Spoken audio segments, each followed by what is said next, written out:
everybody. I'd like to again thank Steve Kim and the ever young Canada for allowing me to do this today and be able to talk to you. My name is Fred Prack. I'm a psychotherapist, massage therapist. I've taught meditation for 50-some years, and I'd like to share a little bit with you. I'm sure by now everybody has heard about something called mindfulness, and that is to be present in the moment. And we have a, well, I'd like to tell you a story, but before I tell you the story, I'd like to set it up a little bit. So when we have anger, the body's response to anger is to generate a lot of energy for fight or flight. If we have fear, then what happens is we get that energy so you can get away or deal with whatever the situation is. But the awareness is closed down with fear to the form of the threat. And that is a survival technique. So if you're walking through the jungle and there's a huge boa constrictor hanging down from a tree, you focus on it, if you know about boa constrictors in the jungle. And so you avoid being dinner. That in our culture, in the city, there aren't many boa constrictors. And so a lot of the fear, a lot of the threats are abstract. It still closes down the awareness, the focus of awareness, and we have less access to our ability to respond to the resources that we would respond with in the situation. And anxiety is interesting because it's a situation where either we don't know what the threat is, or we don't know how to respond to it. We don't have the resources to respond to it. We can't access them. And so we're in a dilemma, and all that does is cause huge stress in the body. And when we have that, the body tightens and starts to interfere with all the different functions. And it's the fascia that does that. We talked about that before. So in understanding this, what I was going to do is tell you a story. And I had a friend who, this is a few years ago, and she'd been on a tour going around the world, and she'd been away. I haven't heard from her for a couple of years. And one day she called, and she was very upset because she'd found a lump, and she went to the doctor, and the doctor said that he thought that she might have breast cancer, and she went to the oncologist, and the fellow said that they could just excise the lump and she'd be fine because they got it early enough. But they also did biopsy for a couple lymph nodes, and unfortunately they found some cancer cells in the lymph nodes. And she was then put on chemo, but first she had to do radiation. And she was given a pill once a week, just one little pill. And she would go into a room with about 20 other women that were having the same treatment. And there was a small room, and all the chairs were backed up to the wall. And the nurse would come in with the pills and some water and go to each one, and everybody would take the pill and whatnot. And my friend Jane had the problem that she'd take the pill, and then that day and for 4 days, she'd be throwing up. And if she didn't have anything in her stomach, she'd be dry heaving and just really uncomfortable. And then she'd be totally nauseous for the next 3 days till she got the pill again. And this had been going on for a few weeks. And she said, "Do I know anything that would help?" And I said, "Well, I could suggest something, but your doctor probably won't like it." And she said, anything, just tell me." And so I suggested that she asked if she could just hold the pill for 5 minutes before she took it. And in that 5 minutes, just love the pill. And so she said she'd try, and the doctor thought it was a great idea. And so he had her sit behind the door that the nurse came in, and she got the pill before anybody else, and then the nurse would go all the way around the room the other way and back to her. So she was actually holding the pill for more than 10 minutes before the nurse got to her again. And that was a Thursday. She got the pill on Friday, and Monday she called me and said there'd been no nausea, no throwing up, nothing. She just felt normal. And the point of the story is that what we think determines how the body responds. The body thinks that what's going on in our mind is reality. And she thought the pill was poison, right? And so did the body, because she did. And the body was trying to get rid of the poison by throwing up. We have the placebo effect, where you take a pill that doesn't do anything, but if you believe that it does, then your body responds as though it is actually effective. The nocebo effect is the opposite, where you think something's really bad and the body reacts as though that's the situation, which is what was happening for her. And by loving the pill, changed her whole attitude towards the pill, and the body responded to that, and it was fine. So if we understand that, then we can have some choices in our lives that we don't normally have. If we understand that the body can't tell the difference between what we think and what is actually a sensory experience in the present moment, then we can make our choices. And actually they've done research on that, where they've had people with MRI, the functional MRI helmet on, and they'll show the person an object like a coffee mug, and they'll have them look at the coffee mug for a minute, and then have them close their eyes, and they'll be videoing the MRI changes. And then they'll have them close their eyes and remember what the mug looked like. And the result of that is that the same areas on the MRI, the same areas of the brain, light up the MRI. So physically, in the nervous system, in the brain, there isn't much difference between remembering it and actually having the sensory experience of it initially. Whatever we think has a tremendous impact on the body. The body intelligence also can't tell the difference between past, present, and future.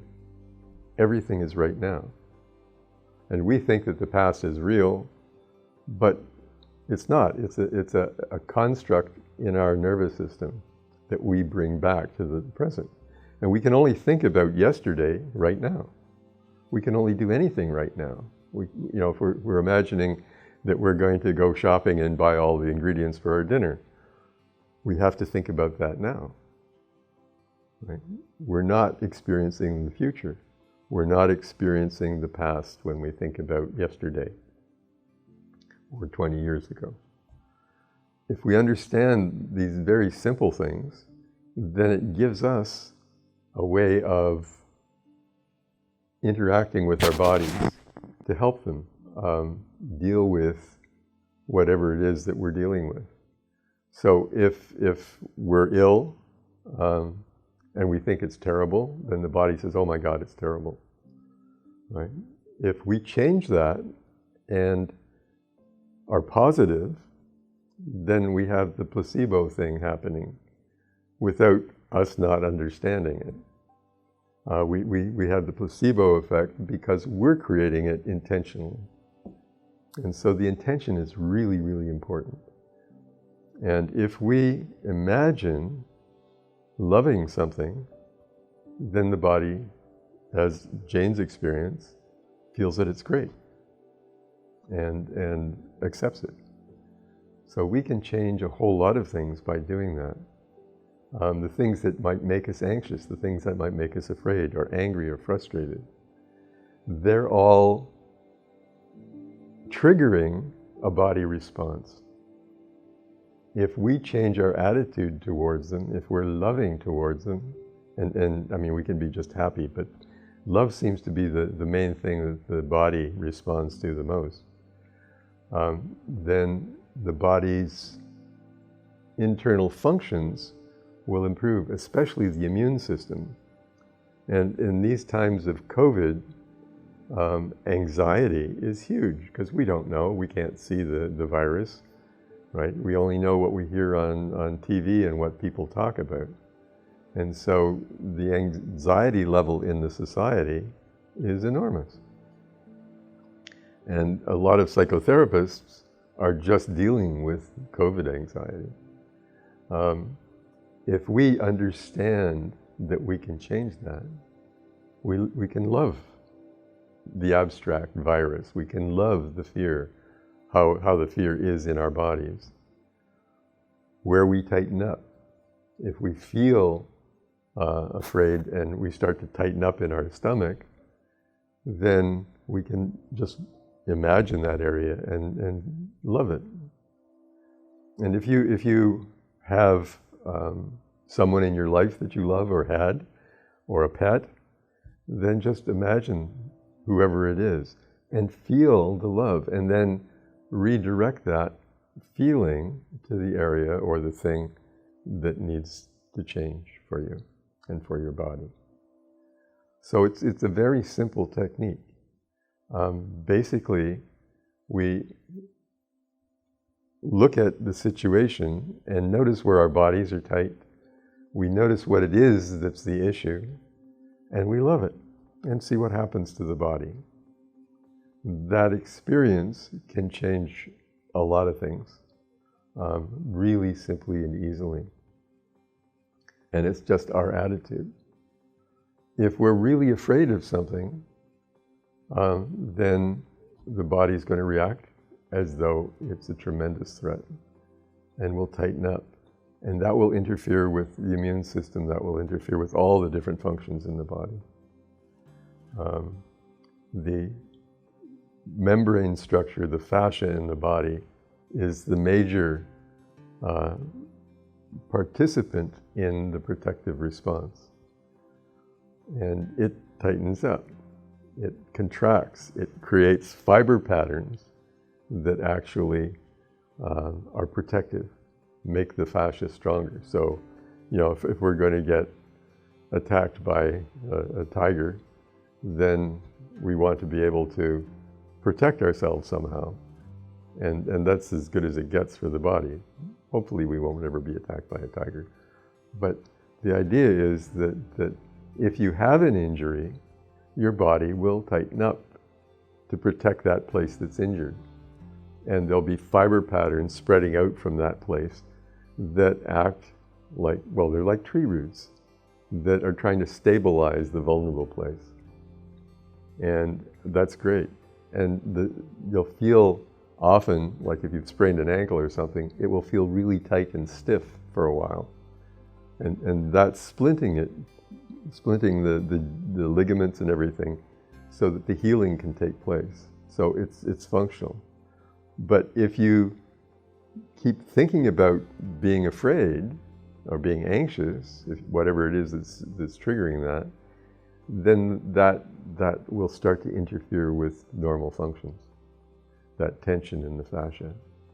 And so we need to be able to help the body let go of it. And you can do that by love. Long time ago, I had a recurring dream that happened just occasionally over about 6 years. And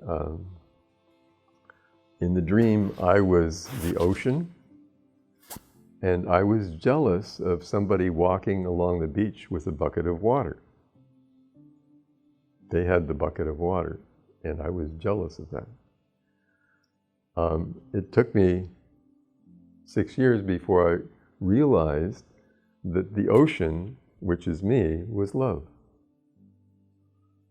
And I was jealous of that little bit of water over there that that person had and I didn't. And the reality is that what we truly are, the only thing that has maintained through our whole lives to this moment is awareness, consciousness. That's the only thing that hasn't changed. That's the continuity in our lives. That's what we are.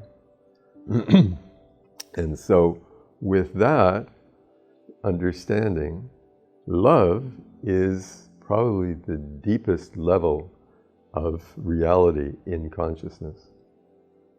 And if you think about it, I mean, to experience anything, you have to be conscious. If you're unconscious, there's nothing to experience. There's nothing you can be conscious of, or experience rather, outside of consciousness. I don't know whether you've ever had your leg go to sleep, but if you try to walk on it, it's difficult. You're not getting the feedback from the nerves in the leg, and you're not contracting muscles in a coordinated way because the nervous system isn't functioning properly. And the nervous system is enlivening consciousness. As far as I know, there's no consensus of how that actually works, but that seems to be the case. And anesthetics interfere with that, and certain drugs interfere with that. And of course, if you put pressure on nerves, that interferes with it too. But the idea is that consciousness is the essence of what we are, and love is the deepest level of that. So, most people want love. They want to have love in their lives. It's really important to them. And it feels terrible if we are in love with someone and then it's gone. But what we're looking for is what we truly are. That's why it's so important to us. And so this technique of loving the things that we're afraid of or that make us angry, things that trigger us in a negative way, can really help not only resolve the body's response, but also awaken that sense of what you really are inside. So that's all I have to say this time. Thank you.